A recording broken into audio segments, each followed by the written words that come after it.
go directly into this conversation, which was led by Mr. Fernando. And what we're going to do is make sure that you guys have an immediate takeaway, because we don't want you to just stand on the sidelines thinking that what you're doing isn't working. You just want to make sure what you do will work like you want it to. And so I'm going to make sure that you know exactly how this thing works in the gym business. And I'll show you exactly how I was able to build, just from a class, a six-figure business in the gym business from a class perspective, not one-on-ones or none of that. But this is how I did it. And I'm telling you, my class ran twice a week. And this is how I built this kind of traction. And without any further ado, all of you guys have the ability to do it. So once you take these notes, so I'm going to ask, if you don't have a pen, make sure you have a phone, because these tips are simple and it's going to be less than 3. Number one, when you're trying to attract not just gym members or clients, but what you're trying to do is to build a culture there. And when you want to build a culture, number one, stop going after the people that are going to the Planet Fitnesses of the world. When you're in an independent setting, a facility that you've established, in a facility that has your DNA on it, that demographic, they have hedge fund money behind them. So they can market to a lot of people who just aspire to do something, but they don't literally want to do it. And so here's where most gyms go wrong. They do this, and I'm talking over 97% of gyms do this. 3% of fitness and boxing gyms have figured it out. They decided to follow a basic process. So here's what it looks like. The thing that they're doing wrong is they're having general fitness classes, and the group fitness is cool. If you are at a gym that literally has very low ceiling for retention, if you don't have a plan on retaining people, then that group fitness is fine. You just want to be a turn store. Your door just turning a revolving door consistently. That's cool. Do your thing, bruh. But the reason why these gyms are failing when it comes down to April, May, June through September, October is because they didn't build a culture. They didn't have the opportunity to do it. And so what they're doing is gladiator kind of training, bunch of burpees, jump squats, and all of the things that make people feel like they're working out. But there's no real dive into the dimension of what they're doing to build this person up. So what can you do? You can stop concentrating on trying to get a bunch of generic people into your place. And what we want to do is start concentrating directly on those who actually have the same DNA as you. And what does that look like? The people that have the DNA as you, they kind of resemble you. You're fit, you're focused, you have the right mentality. And so that's exactly who you should go after.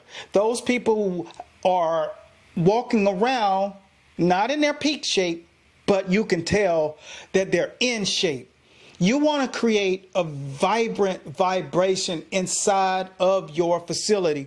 And when you start focusing on the target kind of person that you'd like to hang out in, like when you were in high school or when you went off to college, you want to get in a group of people that others are attracted to. So when you go to the prom, when you go to the dance, when you go out, when you celebrate, that people are paying attention to you because you look a certain way, you feel a certain way, you have a certain vibe. As a gym owner, that's your liberty. That's what you have at liberty to do. You have the opportunity to start creating the kind of training, and we call it results-based training. And results-based training offers up an actual outcome. And so that's what led me to create the first $1 million model for a gym back at the turn of the century, before 2010.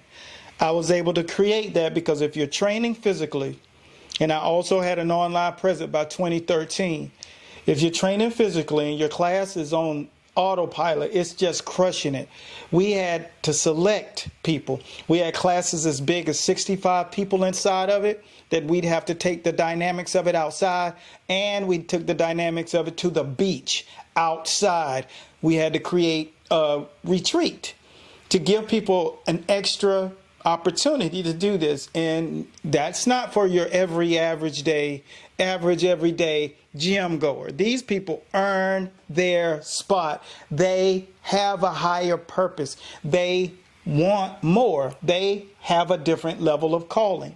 And that's what we were able to do. And it's the $1 million kind of gym model, literally. So if everybody is on the same chord, and say, for instance, like the model of this is simple. You basically get people in for the reason that they desire to be in. Fernando, and one of our guys who we've just taken his business online, and he'll be launching this weekend. And another guy who we just put on autopilot. We developed his automation for his website, and his Google will be talking to that as well. So not only will it be doing it in social media like we've taught, but he'll be able to benefit from the world of Google constantly being connected to his cell phone and never missing a call and never missing a beat, and just consistently having automation to answer everything that he's asking, or the people are wondering. Just like if you drop the keyword in our social media, what do you notice? That you get a direct message and you have a conversation going. That means we never ever leave you hanging. There's very few to no people that have been left hanging in our DMs, because everything is automated. So that's what we did. And once you understand that you're targeting people who want to get in beast mode, they want to get focused, they want to know that your program is results driven. So having a results driven program is going to bring you the right people, the kind of people that makes a person decide to start a gym, because in your estimation, that's what you wanted to fill your gym with. A bunch of people who have the same mindset. And that's what happens when you understand, I'm going to target people with a particular result. You want a high achiever? You want to achieve the same thing with your fitness levels as you are in business? Then this is how you attract those people. Make sure that you give them a result that they're looking for, and stop just marketing in a manner that which it talks to everybody, because we know in the world of success that if you're talking to everyone, you're talking to no one. So, Mr. Lopez, our focus literally is to make it clear that if you want to keep your demographic more niched, more focused on creating more of a tribe that has a very similar vibe, not just having Mr. Humperdinck come from, McDonald's straight into the gym, and he has no intention on being there in February or March, and definitely not April. He's paying rent to you, $10 a month, just to have that membership card. That's not your customer.